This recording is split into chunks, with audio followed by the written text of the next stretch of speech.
Ponnani BM കായലിന്റെ ഓളപ്പരപ്പിൽ പറക്കും കുതിര ജലരാജാവ്. മൈനർ വിഭാഗത്തിൽ കടവനാട് മിഖായേൽ ചാമ്പ്യന്മാരായി.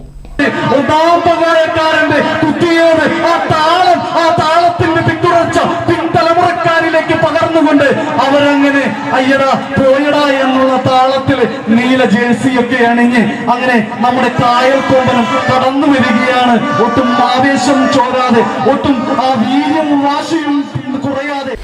പൊന്നാനി BM കായലിന്റെ ഓളപ്പരപ്പുകൾക്ക് നിറച്ചാർത്ത് നൽകി അണിയത്തും അമരത്തും നിന്ന തുഴച്ചിൽകാർ ആവേശം പകർന്നതോടെ കായലിൽ ഒരേ താളത്തിൽ 20 തുഴകൾ ഒന്നിച്ചു വീണപ്പോൾ Kanjiramukku new tourist and arts sports ക്ലബിന്റെ പറക്കും കുതിര കായലിന്റെ ജലരാജാക്കന്മാരായി. പൊന്നാനി BM കായൽ ജലോത്സവത്തിൽ ഇനിയുള്ള ഒരു വർഷം പറക്കും കുതിര കിരീടം അലങ്കരിക്കും. Pulikkakadavu new classic arts and sports ക്ലബിന്റെ മണിക്കൊമ്പൻ കാഞ്ഞിരമുക്ക് ന്യൂ ടൂറിസ്റ്റ് ക്ലബിന്റെ പറക്കും കുതിരയുമായി ഇഞ്ചോടിഞ്ച് പോരാട്ടം നേടി 2ാം സ്ഥാനം നേടി.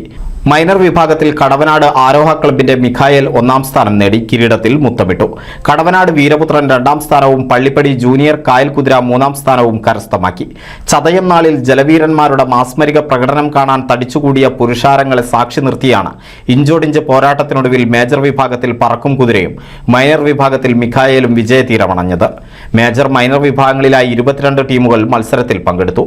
പടിഞ്ഞാറേക്കര കടവനാട് BM കാഞ്ഞിരമുക്ക് പുറത്തൂർ പുഴമ്പ്രം എരിക്കമണ്ണ പുളിക്കക്കടവ് പത്തായി സെന്റർ എന്നിവിടങ്ങളിൽ നിന്നായാണ് മേജർ മൈനർ വള്ളങ്ങൾ മത്സരത്തിനിറങ്ങിയത്. വയനാട് ദുരന്തത്തിന്റെ പശ്ചാത്തലത്തിൽ ടൂറിസം വാരാഘോഷത്തിന്റെ ഭാഗമായുള്ള വള്ളംകളി മാറ്റിയിരുന്നു. എന്നാൽ ക്ലബ്ബുകളുടെ ആവശ്യത്തെ തുടർന്ന് ബോട്ട് റേസിംഗ് കമ്മിറ്റി വള്ളംകളി നടത്തുകയായിരുന്നു. പി നന്ദകുമാർ MLA, പൊന്നാനി നഗരസഭാ chairman Shivadas Attupuram, Perumpadappu block panchayat president advocate E. Sindhu, Marjari panchayat president Beena teacher, DTPC അംഗം PV അയ്യൂബ് എന്നിവർ സമ്മാനങ്ങൾ വിതരണം ചെയ്തു. NCV news, Ponnani. പുതുമയണിഞ്ഞ് എടപ്പാൾ, കാലത്തിനൊത്ത മാറ്റവുമായി എടപ്പാളിൽ വിവാഹ വെഡിംഗ് മാൾ, ക്രിസൻ plaza building, Kuttippuram road, Edappal.